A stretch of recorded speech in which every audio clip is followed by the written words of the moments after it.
Want to become a data engineer but have no idea where to start? You're not alone.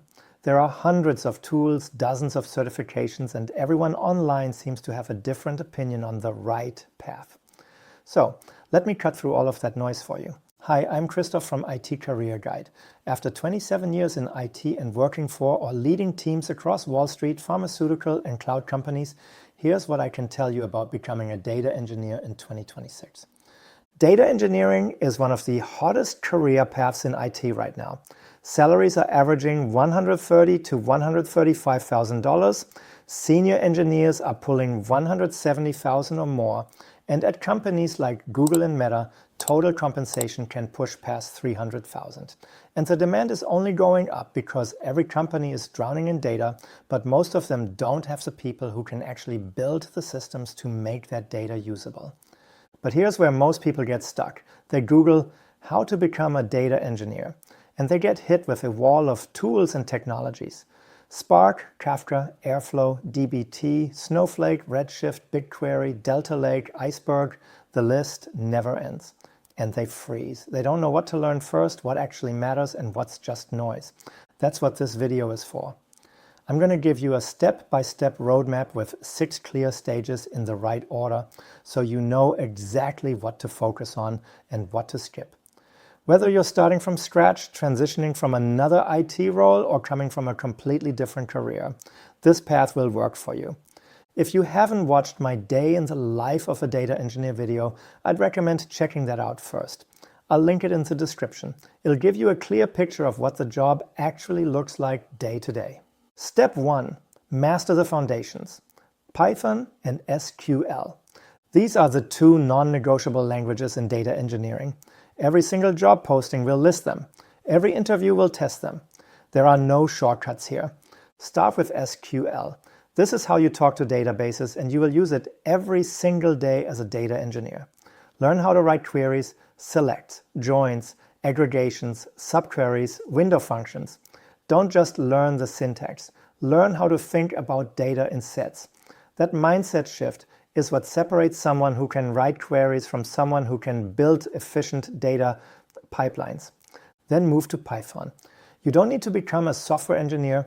You need to learn Python as a data engineering tool, working with files, calling APIs, transforming data structures, automating repetitive tasks. Libraries like pandas for data manipulation and requests for pulling data from web services are your best friends early on. Here is a common mistake I see. People try to learn 5 languages at once. They are dabbling in Java, Scala, Python, and R simultaneously. Don't do that. Go deep on Python and SQL first. You can always add Scala later if a specific job requires it, but 90% of data engineering roles in 2026 are Python and SQL shops. Realistically, if you're starting from zero, give yourself 2 to 3 months on this stage. If you already know one of these languages, you can move faster. Step 2. Learn databases and data modeling. Once you can write Python and SQL, you need to understand where data lives and how it's organized. This means learning about relational databases like PostgreSQL or MySQL, understanding how tables, schemas, and indexes work, and getting comfortable with basic database administration. But here's where a lot of people stop too early. They learn to query a database, but they never learn to design one.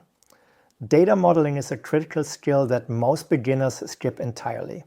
You need to understand concepts like star schemas and snowflake schemas, fact tables and dimension tables, normalization and denormalization. These concepts show up in every data warehouse, and every data engineering interview will test them. You should also get familiar with NoSQL databases like MongoDB, at least at a basic level. Not every data source is a neat relational table. Sometimes you are pulling data from document stores, key value stores, or graph databases, and you need to know what you're dealing with. If you're coming from a DBA or sysadmin background, congratulations. You've already got a huge head start here. You already know how databases work. You just need to learn the analytics-specific patterns like dimensional modeling. Step 3. Get hands-on with a cloud platform. In 2026, almost all data engineering happens in the cloud. You need to pick one cloud platform and go deep. Don't try to learn all three at once. Pick one, get comfortable, and expand later. So which one? Here's how to decide. If you want the broadest job market, go with AWS. More data engineering job postings mention AWS services than any other platform. If your target companies are enterprise or Microsoft shops, Azure makes more sense. And if you're interested in data and AI specifically, Google Cloud has a strong reputation in that space. Whichever you pick, learn these core services: object storage for staging data, a cloud data warehouse for analytics, serverless compute for lightweight processing, and identity and access management for security. On AWS, that's S3, Redshift, Lambda, and IAM. On Azure, it's Blob Storage, Synapse or Fabric, Azure Functions, and Azure AD. On Google Cloud, it's Cloud Storage, BigQuery, Cloud Functions, and IAM. You also need to learn a modern cloud data warehouse, and this is where tools like Snowflake come in.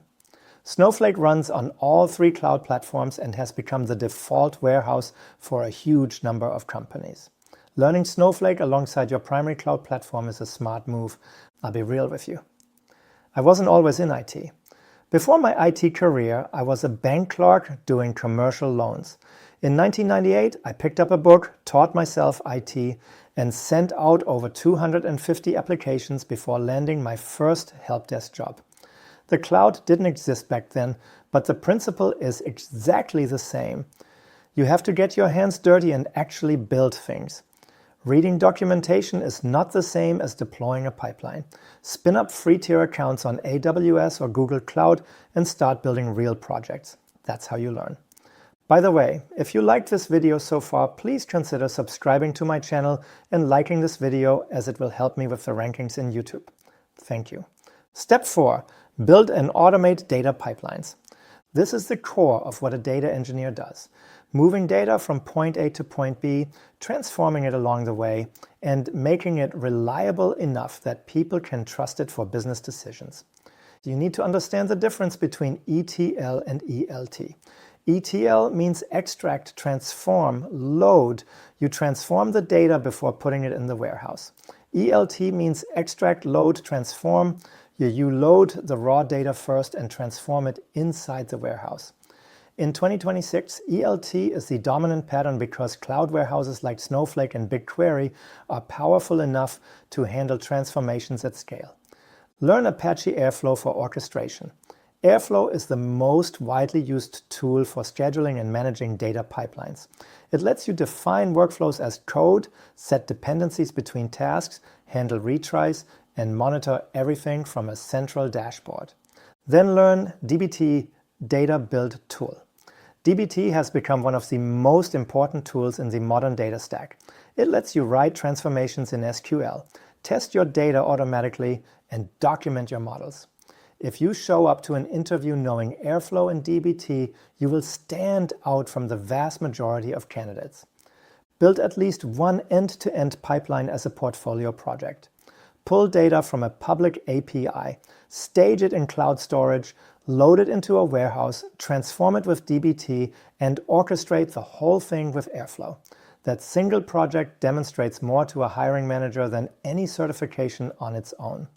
Step 5. Get certified strategically. Certifications are not a replacement for skills, but they are a hiring signal. They tell recruiters and hiring managers that you've been validated by an objective third party.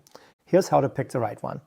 Go to LinkedIn or Indeed, search data engineer in your target job market, and look at what certifications appear in the preferred qualifications. That's your answer. Don't get a Google Cloud cert if every company in your area runs on AWS. The highest ROI certifications for data engineers in 2026 are the AWS Certified Data Engineer Associate at $150, the Google Cloud Professional Data Engineer at $200, and the Azure DP 700 Microsoft Fabric Data Engineer at $165. Pick one that matches your cloud platform, study for 2 to 3 months, and pass it. 2 important things to keep in mind. First, don't collect certifications just for the sake of it. 2 or 3 well-chosen certs backed by real project experience will always beat 6 certifications with no hands-on work. Hiring managers see through certification stacking. Second, the DBT Analytics Engineering certification is free and worth getting. It validates one of the most in-demand tools in the modern data stack, and it costs you nothing but study time. Step 6. Build your portfolio and start applying. Most people wait too long to apply. They think they need to know everything before they're ready. You don't. If you've completed steps 1 through 4, you have about 70% of what you need to land a junior or mid-level data engineering role. The remaining 30% you'll learn on the job. Your portfolio should live on GitHub and include 2 to 3 complete data engineering projects. Each project should show a different skill. 1 batch pipeline, 1 real-time or near real-time pipeline, and 1 data quality or testing project. Write clear README files that explain what each project does, what tools you used, and what you learned. Optimize your LinkedIn profile. Make sure data engineer appears in your headline. List your cloud certifications and connect with data engineers and hiring managers in your target companies. Here's a tip that most people miss. If you're coming from another IT role, don't hide that background. A data engineer who used to be a DBA, sysadmin, or software developer brings transferable skills that pure bootcamp grads don't have. Production experience, troubleshooting instincts, understanding of infrastructure. Those things are valuable and you should highlight them on your resume. The realistic timeline from 0 to your first data engineering job is 6 to 12 months of focused study, depending on your starting point. If you already have an IT background, you can compress that significantly. All right, let's recap what we covered. Step 1, master Python and SQL. These are non-negotiable. Step 2, learn databases and data modeling, especially dimensional modeling for analytics. Step 3, pick 1 cloud platform and go deep. AWS has the broadest job market, but match it to your target employers. Step 4, build and automate data pipelines with Airflow and DBT. Step 5, get certified strategically. 1 or 2 cloud certs plus DBT. Step 6, build your portfolio on GitHub and start applying before you feel 100% ready. The big picture. Data engineering is one of the best career moves you can make in IT right now. The demand is massive, the pay is excellent, and the skills you build transfer across every industry. But you have to start. Don't get paralyzed by the tool landscape. Follow these 6 steps in order and you will get there. I hope this video helped you. If you liked the video, please hit that like button and also subscribe to my channel. And don't forget to turn on notifications so you don't miss any future videos. Thank you for watching, and I'll see you in the next video. Cheers.